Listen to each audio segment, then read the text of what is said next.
Hey everyone, today we are diving deep into the psychology of wildlife conservation. We're going to look at a really cool study that gets to the bottom of what we truly think about animals and why those private thoughts might just be the most powerful tool we have in the fight to save them. So, right off the bat, I have a question for you. Take a look at these two, a cuddly-looking koala and a spiky crown-of-thorns starfish. If you could only save one, which one would it be? Just go with your gut feeling. You know, that split-second choice you just made, it wasn't random at all. It was guided by this whole mix of your personal values, your feelings, your past experiences. Now, imagine that choice multiplied by millions of people. It becomes this massive, invisible force that literally decides which species get our attention and our money, and which ones are just left behind. To really get this, we're heading down under to Australia. Because it was isolated for so long, it's home to some of the most unique wildlife you'll find anywhere on the planet.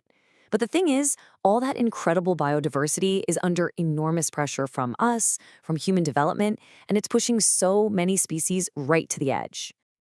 And here's the twist. We usually think about conservation as pure science, right? It's all about biology and ecology. But the success or failure of any plan, it always comes down to people. It's all about our psychology. Because if we don't get what drives public support, even the most brilliant scientific plan is probably going to fall flat. And that's exactly what a group of researchers in New South Wales decided to figure out. They wanted to uncover that secret ingredient in conservation. What do regular people actually think and feel about the animals that are, literally in their own backyards? And the key to their whole study was this idea of attitude. Now, an attitude isn't just an opinion you might have one day and change the next. The study sees it as this deeper judgment that's shaped by everything, your culture, your memories, your values. And the most important part, these attitudes are a really good predictor of how we're actually going to behave. So how in the world do you measure something that complex? Well, the researchers used a really solid, established framework to sort all these messy human feelings into neat categories. It basically allowed them to draw a map of the public's mindset when it comes to wildlife. And here's what that framework looks like. As you can see, our feelings about animals are all over the place. For instance, you've got the utilitarian view, which basically asks, what's in it for us? Then you'll have a moralistic view, which asks the complete opposite. What is our ethical duty to this animal? And you see others too, like negativistic, which is all about fear, or aesthetic, which is just about beauty. This was the toolkit they used to figure out what people were thinking. And this just shows you how real and personal these attitudes can be. This is a direct quote from someone in the survey. It perfectly captures that negativistic attitude. It's not some abstract concept. It's a raw feeling that comes from finding your garden totally wrecked by a turkey. It's a genuine dislike, maybe even a fear. Okay, so the researchers took this framework and they talked to 312 people, asking them about 12 different animals.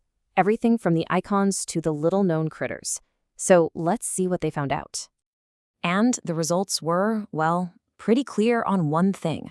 The number one attitude, by a long shot, was ecoscientistic, which means people tend to value animals because of the job they do in the ecosystem. And this was true for almost every animal they asked about, from the Corobori frog at 72% to the Woma python at 66%. So it seems like people really do get the big picture. But, that's just the headline. The really juicy stuff, the insights that conservation managers actually need, well, you find those when you start digging into the details for some of the more controversial animals. Let's take the koala. The study found this really clear generation gap. Younger people were much more likely to have a moralistic view. Basically, koalas have a right to exist, period. Older people, though, they tended to be more eco-scientific. They value koalas for their special role in the ecosystem. So both groups want to save the koalas, but the reason why is totally different. And then there's the crown-of-thorns starfish, which just split public opinion right down the middle. You had a perfect 39% of people with an eco-scientistic view saying it's a key part of the reef, and an exactly equal 39% had a doministic view saying humans absolutely need to control their numbers. For a wildlife manager, that's a nightmare scenario, a perfect 50-50 split. So this is the really critical question, right? What does all this mean in the real world? How do we take all these complicated, messy, sometimes conflicting feelings and actually turn them into action that works? Well, beyond just asking about specific animals, the study asked some bigger picture questions. And the answers were kind of mind-blowing. First, get this. An unbelievable 98% of people they talked to believe Australian wildlife is worth saving. I mean, that's basically everyone. And it doesn't stop there. 97% also think we need to act right now to save it. So the public desire for action isn't just there, it's huge, and it's urgent. People are demanding action. Now, you'd think with numbers like that, conservation would be the top priority in the country, right? The best funded, most successful thing going. But, and this is a big but, here's where the study uncovered a huge disconnect. Despite all that incredible support, only 25%, just 1 in 4 people, think that the current ways we're doing conservation are actually working.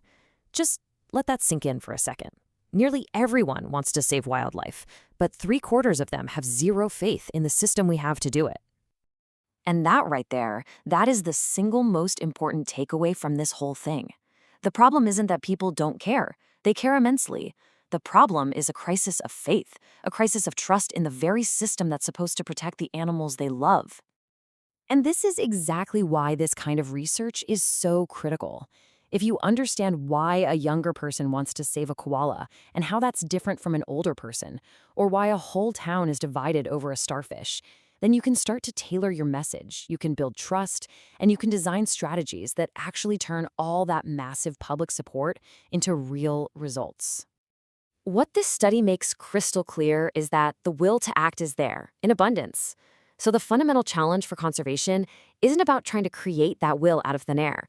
It's about figuring out how to tap into it.